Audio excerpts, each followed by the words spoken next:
Existe um jeito limpo e extremamente cruel de fazer alguém sentir o peso do que fez. A morte social é quando você some do alcance emocional dela. Para de dar atenção, para de reagir, para de alimentar o ego, e a pessoa percebe tarde demais que perdeu o acesso ao que antes ela tinha de graça a você. E o efeito disso é muito real na sua vida.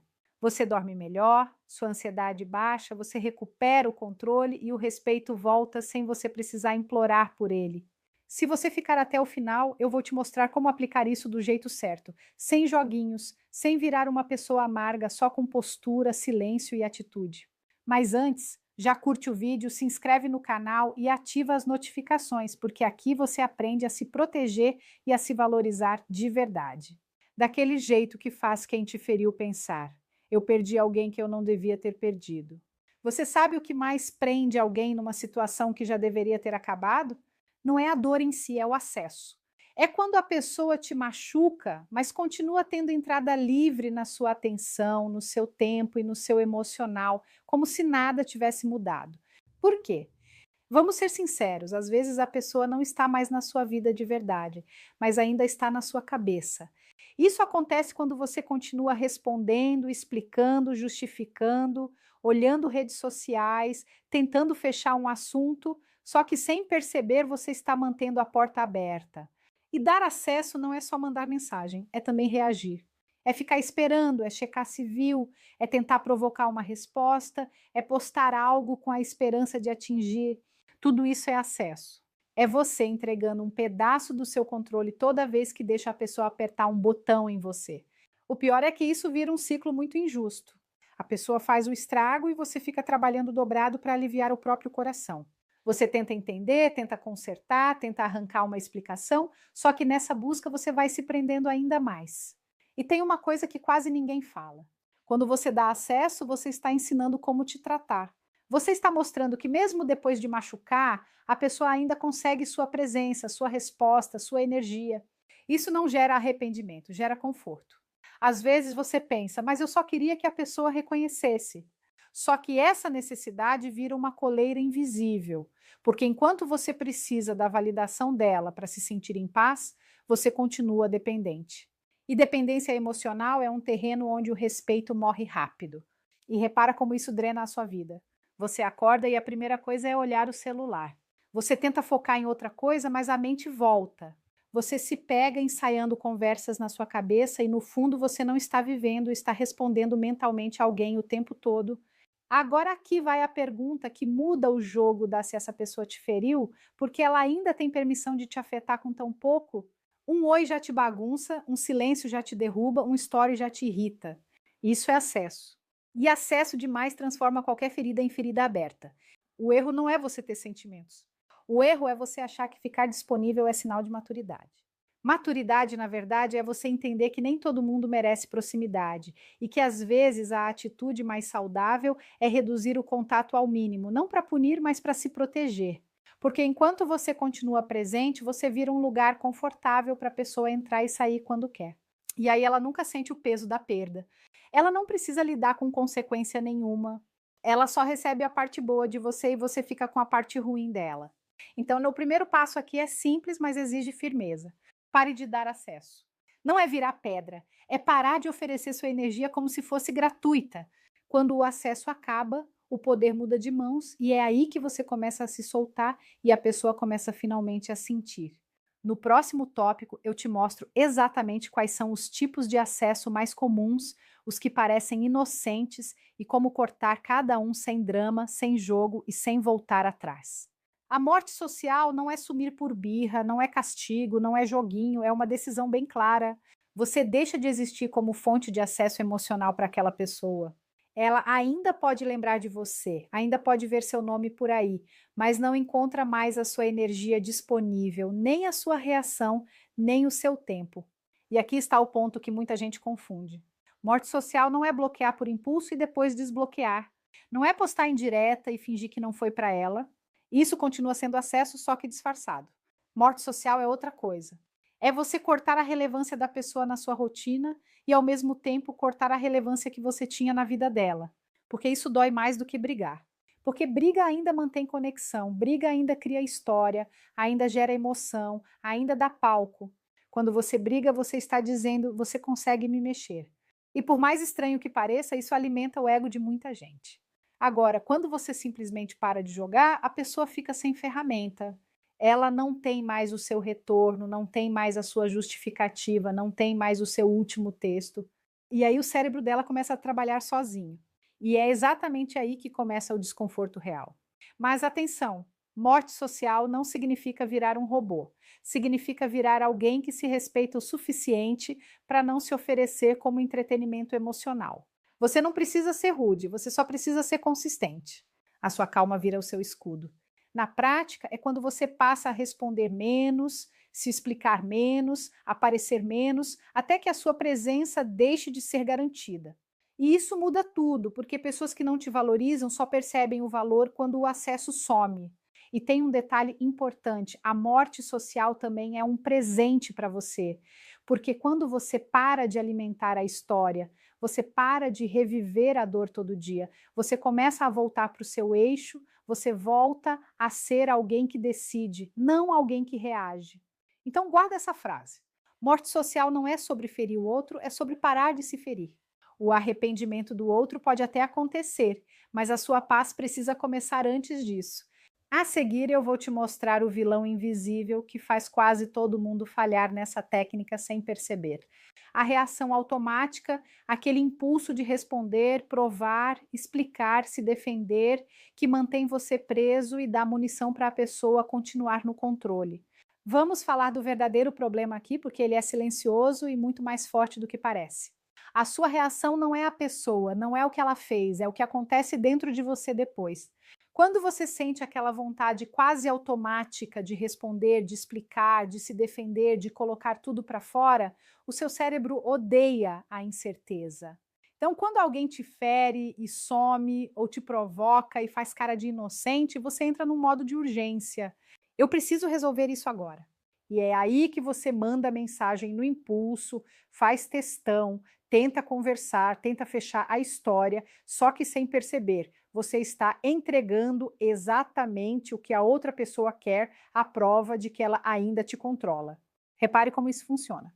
Um silêncio dela vira uma tortura. Uma curtida num story vira um sinal. Uma frase fria vira gatilho e você começa a viver em função de migalhas. Não porque você é fraco, mas porque você está tentando aliviar uma dor com a coisa que mais piora a dor: contato emocional com quem te machucou. E tem outro detalhe que é duro de aceitar. Muitas pessoas se acostumam a medir o próprio valor pela reação do outro. Se o outro responde, você se sente vivo. Se o outro ignora, você se sente descartado. Então você reage para recuperar a dignidade, mas o efeito é o contrário. Você vira dependente de uma resposta. Por isso eu chamo de vilão invisível, né? Porque não parece um erro, parece eu só estou sendo justo. Eu só quero esclarecer, eu só quero que a pessoa entenda. Só que na prática isso vira repetição e repetição vira vício e vício vira prisão. Se você quer aplicar morte social de verdade, o primeiro treino é simples e brutal: pausar. Antes de responder qualquer coisa, você precisa ganhar espaço entre o estímulo e a sua ação, porque a pessoa te atinge exatamente onde você reage rápido. Quem reage rápido perde. Uma dica prática: quando vier o impulso, não confie nele. Faça um acordo consigo mesmo de esperar 24 horas antes de responder qualquer coisa que mexa com a sua emoção. Em 24 horas, o seu corpo acalma, a sua mente clareia e você percebe que metade do que você ia dizer era só dor tentando se aliviar. Outra coisa que ajuda muito a escrever, mas não enviar. Coloca num bloco de notas tudo o que você queria falar sem filtro. Aí você lê depois de algumas horas, você vai perceber que o que parecia necessário era só um pedido de reconhecimento disfarçado. E quando você percebe isso, você começa a recuperar poder. E presta atenção, a pessoa não precisa da sua explicação para entender. Ela entende. O que ela quer muitas vezes é a sua energia, quer a sua emoção, sua raiva, seu texto, sua justificativa. Porque enquanto você está explicando, você está investindo e quem investe se mantém preso. Então, a pergunta que eu te faço é direta: o que você ganha reagindo?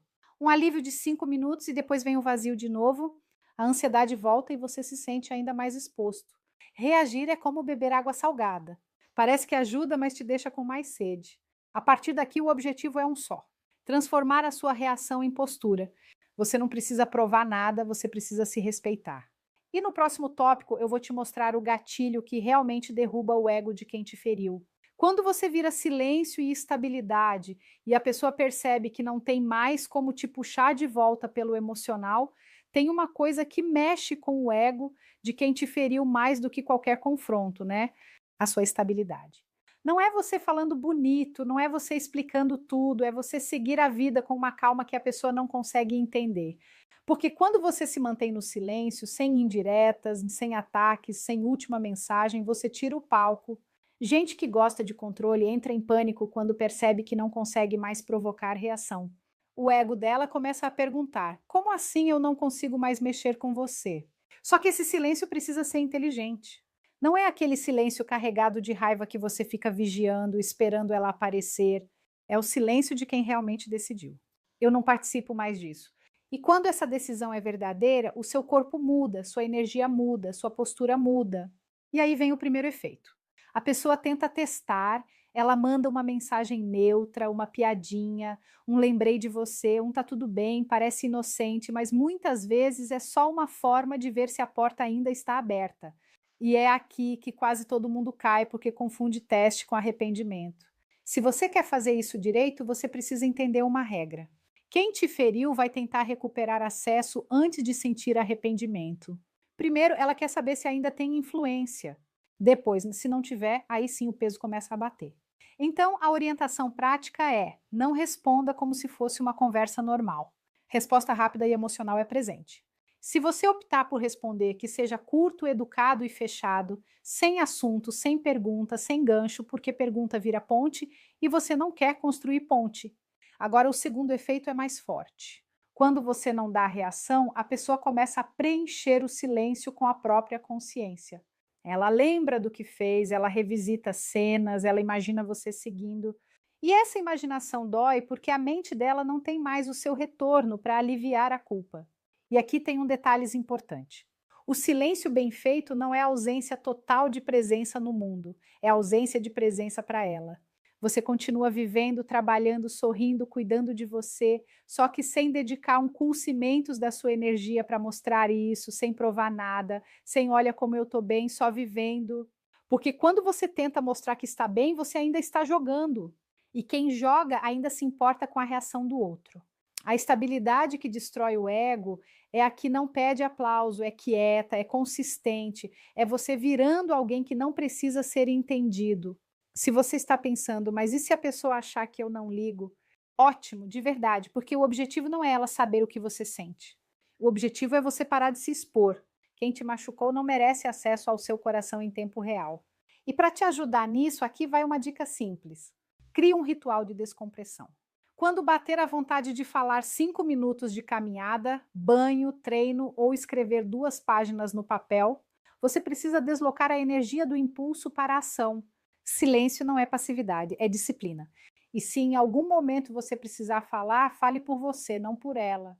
Fale com um amigo, com alguém de confiança, com terapia, com diário, mas não entregue suas emoções para quem te machucou, como se isso fosse cura. Normalmente isso vira mais ferida. No próximo tópico, eu vou te dar as 3 regras que deixam a morte social realmente limpa, sem humilhação, sem joguinho e sem culpa. Porque quando você aplica do jeito certo, você não só faz o outro sentir, você também se reconstrói por dentro.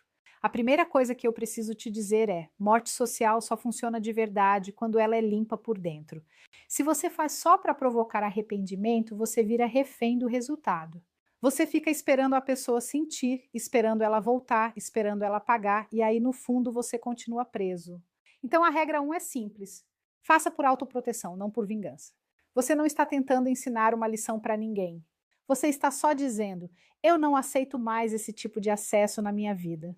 Quando essa intenção muda, a sua postura fica muito mais forte e você não se sente culpado. A regra 2 é: nada de espetáculo. Não anuncie que vai sumir. Não escreva discurso de despedida. Não faça a última mensagem cheia de explicações. Isso ainda é você pedindo reconhecimento. O corte limpo é silencioso. Você não precisa de aplauso para se respeitar. E aqui entra um ponto importante.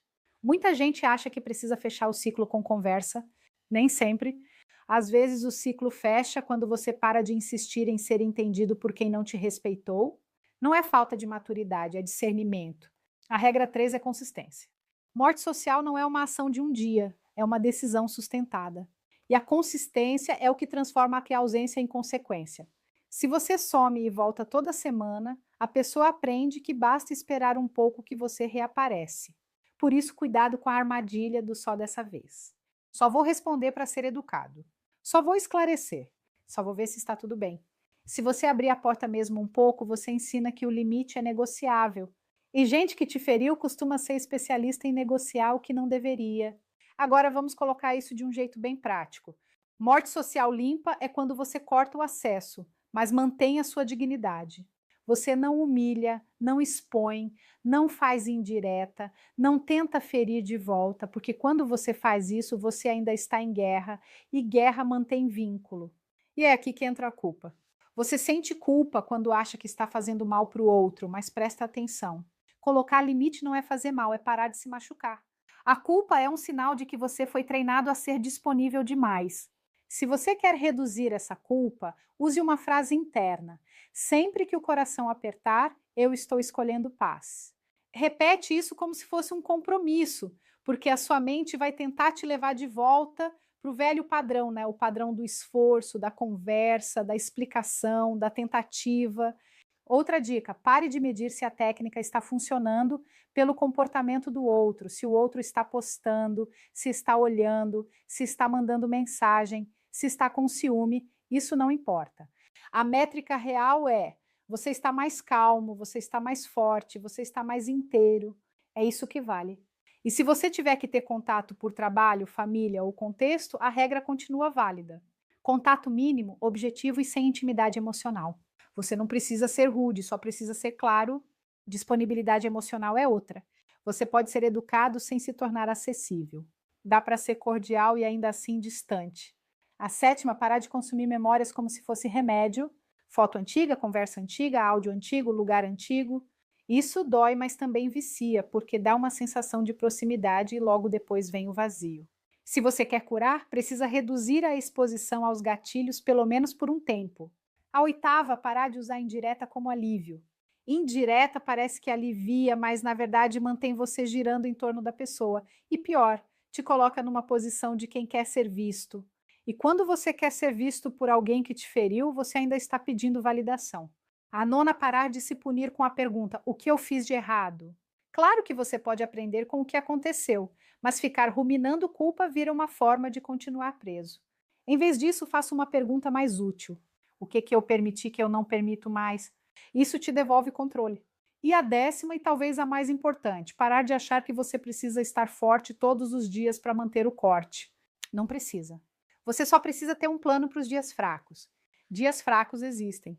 O que muda o jogo é você saber o que fazer quando bater saudade, ansiedade e vontade de falar.